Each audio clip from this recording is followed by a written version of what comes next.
কাজই করে না, আর একটা আইফোন কিনে নেব। কি ভাবতেছেন এত টাকা কোথা থেকে পাই? আমি তো এখন আরে আসলে তো আপু এত টাকা কোত্থেকে পায়? আসলে আপু এখন আমাদেরকে দেখাবে এত টাকা কিভাবে ইনকাম করে। আসলে আমি কক্সবাজার গিয়ে ক্রাশ নীলার মতো পুটকি মারা দেই, পুটকি মারা দিয়ে টাকা ইনকাম করি, 1 ঘন্টায় 100 টাকা। হে গাইজ, আসসালামু আলাইকুম, দিস ইজ এনসি সৃজন। তারপর বলো কেমন আছো তোমরা? বরাবরের মতো নতুন একটি ভিডিও নিয়ে হাজির হয়ে গেলাম আমরা। আজকের ভিডিও টাইটেল এন্ড থাম্বনেল দেখে অলরেডি বুঝে গেছো ভিডিওটা কি নিয়ে। তাহলে চলো আর করি না দেরি, ডিরেক্ট ভিডিও শুরু করি। আমার জামাই হতে হলে দিনে 4 থেকে 5 বার আমাকে গোসল করানোর ক্ষমতা থাকতে হবে। কারোর কি আছে দিনে 5 বার গোসল করার মতো ক্ষমতা? তাহলে কমেন্ট বক্সে সাড়া দেও, তাহলে তুমিও পেয়ে যেতে পারো অপু ভাইয়ের লাগান দুবাইয়ের অস্ট্রেলিয়ান গাবি বাংলাদেশে।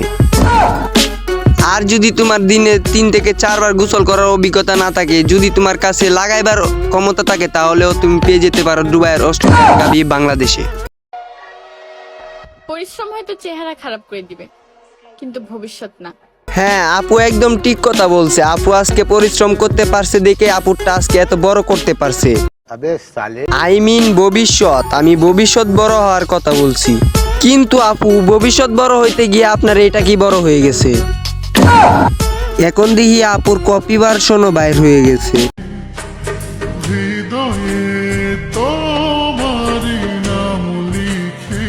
এক পতিতলায় মাগিরে দেখা আরেক পতিতলায় মাগি শিখছে। কি শিখছে? লড়ালারি শিখছে। কি লড়ালারি? পম্পম লড়ালারি। তো রাসেল ভাই বন্দুকটা রিলোড লো, ওদেরকে গুলি করে মারমু। দূর মিয়া, তুমি সবসময় আকাম করো। তোমার কইছি কোন গুলি লুট লইতে, আর তুমি গিয়া কোন গুলি লুট লইছো। মোটামুটি সবই পারি, শুধু নিজের এলাকা দিয়ে সানগ্লাসটাই পরে যেতে পারি না। না আপু, আপনারটা ভুল হয়েছে। আপনার এভাবে বলার উচিত ছিল সব কিছুই করতে পারি, খালি নিজের এলাকায় ল্যাংটা হয়ে ঘুরতে পারি না। কারণ নিজের এলাকায় পাগলা কুত্তা আছে, কোন সময় দইরা কুত্তা পুটকি মারা দেয় আমারে।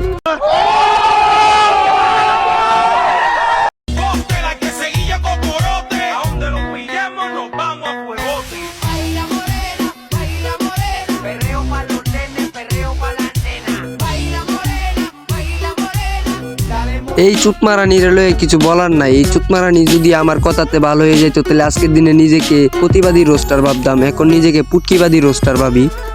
এই দুই চুতমারানিরে গালি দেওয়া আর বিসমিল্লাহ বইলা গাঞ্জা খাওয়া সেম সেম। এদের দুজনের বাপ যদি আমি হইতাম, তাইলে ডেলি তাদেরকে কুত্তা দিয়া পুটকি মারাইতাম। যদি এই চুতমারানিরা আমার কথাতে ভালো হয়ে যেত, তাহলে আজকের দিনে সত্যি নিজেকে প্রতিবাদী রোস্টার ভাবতাম। তো আজকের মতো বিদায় চিপিও। ভিডিওটি ভালো লাগলে লাইক করে দিও, কিছু আবার দেখে কেটে দেবো বলে তোমাদের জানাই আল্লাহ হাফেজ।